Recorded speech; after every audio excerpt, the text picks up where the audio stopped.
Hi everyone. So this month has been harvest on the farm, so we haven't done an awful lot around the fishery.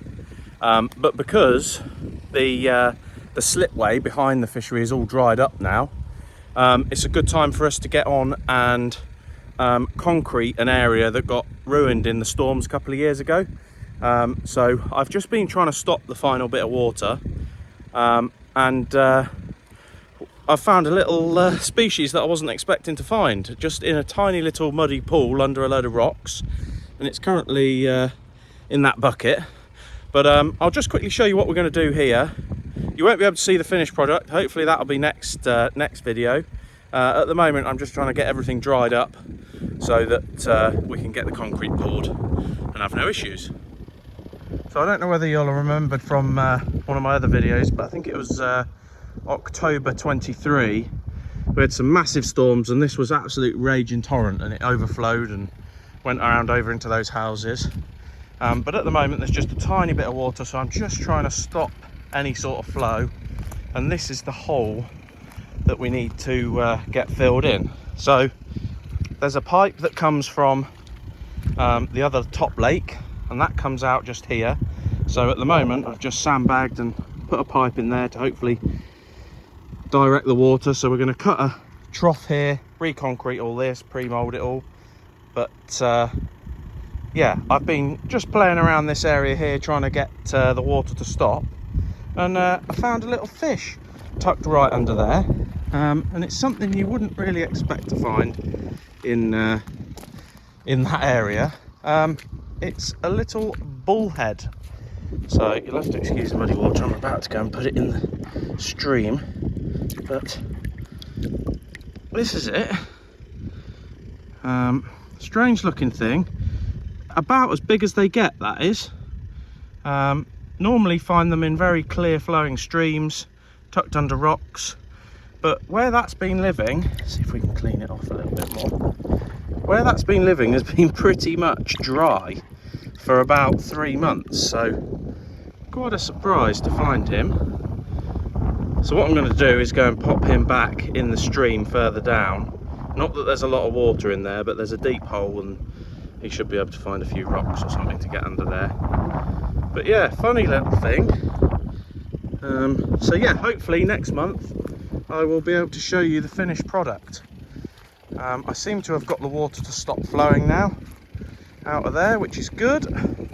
So yeah, like I say, we're going to cut a channel here, fill it all in with concrete, mould that area back so that water flows smoothly again, and hopefully that will stop the problem.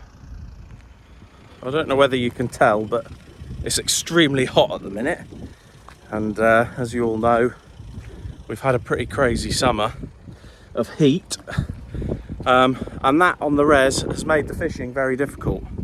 So I'll just pop up and show you. The res is about 2 foot down at the minute. I've actually never seen it as low whilst I've been here, and that has brought its own difficulties. So we've had lots of algal bloom, which is never great. Luckily we get quite a lot of wind on here, so that helps. Yeah, let me see if I can show you this. So you can see where the water level would normally be up to. Oh, hello.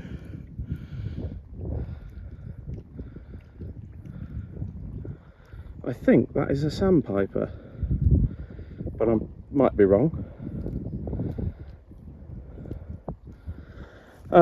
As you can see, look at the colour of the water. Pea green. Normally the water lines up to those bricks at the top there, so it's very low. And about the only saving grace is the fact that we've got this bit of breeze blowing on it to get a bit of aeration in it. We desperately need some rain. So as I was saying, it's made the fishing quite difficult. There has been a few fish getting caught, but we're due another stint now of 4 or 5 days of 30-degree heat, which really isn't going to be good for the fishing. We just need a week's worth of rain, to be honest. just to flush this water through, get some fresh oxygen back in here. The stream at the top that flows in is completely bone dry, has been for months. So yeah, challenging conditions if you have a fishery this year. I know in the last few weeks there's been quite a number of places up and down the country that have got KHV, which is koi herpes virus. It's generally brought on by stress, and these conditions really just won't help those fish. It's very tough, should I say.